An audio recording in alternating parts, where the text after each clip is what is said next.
Greetings, people. Yarda Reviews. Right now, we're going to be talking about Sleepy Hollow Season 2, Episode 6. Yeah, 1-6. It's called title. And the Abyss Gazes Back. And the Abyss Gazes Back. Alright, well, this episode is crazy as per usual. Sleepy Hollow is always insane. But everything kind of like ties in with this episode because like in the one with the Pied Piper, the person who procured the bones, that same guy who procured the bones is this guy who they come into contact with that gets these artifacts. Nick. Basically sold it to Henry, who is of course Ichabod's son. How many sons does he have? He just has one son. Ichabod is one son, and that he's a horseman of war. So basically, he sold it to him, and like you just see him crushing the bones at the last part. I didn't know exactly what it was for, but it turns out that he basically targeted Sheriff Corbin, who was the guy from the first episode, right? He was the guy from the first episode. They targeted him. He's his son. So you never mentioned that he had a son or anything like that. So this episode, you first hear the son. He was off in Afghanistan, and he got an honorable discharge because, of course, his team was like mysteriously killed or something like that. So what happens is that he comes in, he has this resentment to Abbie, Lieutenant Abbie Mills, and this big resentment that she was always close to his father. She was the last person to see his father die, so forth, so forth. But then come to the realization that he's having a few drinks with some buddies, and then all of a sudden he starts, like, he changes. So he realizes he has a curse of the Wendigo. And it turns out that how he got the curse was they basically sent him this letter with the bones, and it was basically Henry put a spell on it and it turned him into Wendigo. So it was like some kind of anthrax curse type vibe. You know what I mean?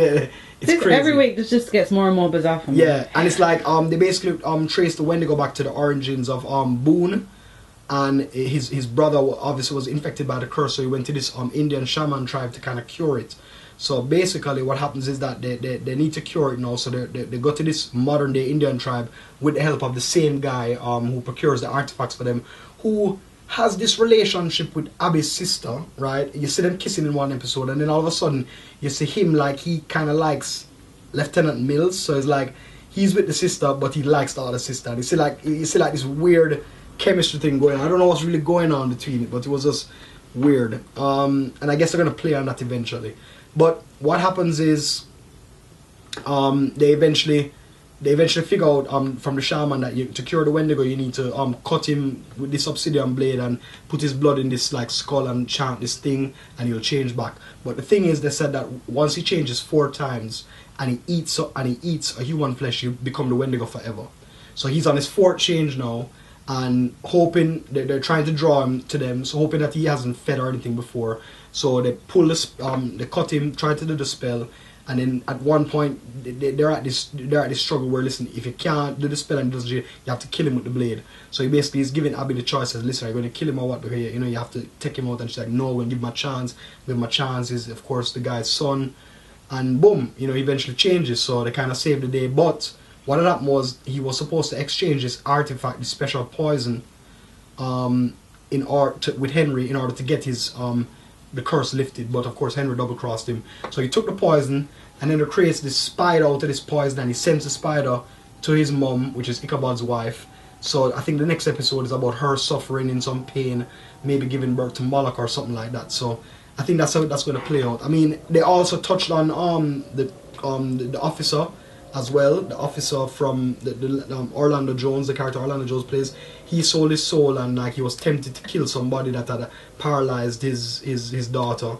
So he's in jail, wrestling with those thoughts and losing his soul and stuff like that. So it's gonna be interesting. Looking forward to the next episode as usual. Like I said, I like how they tie in all this supernatural stuff to the American Civil War, and I think it's gonna be great. So guys, definitely stay tuned. Also subscribe to the show, youtube.com/yardareviews, as well as email us at yardy.reviews@gmail.com, as well as follow us on Twitter @yardareviews, as well as Irv, tell them about the WordPress. Big picture, smallscreen.wordpress.com. We've got Comic-Con coverage, we've got some reviews and stuff on there, and all the videos for Yarda Reviews is on that page too.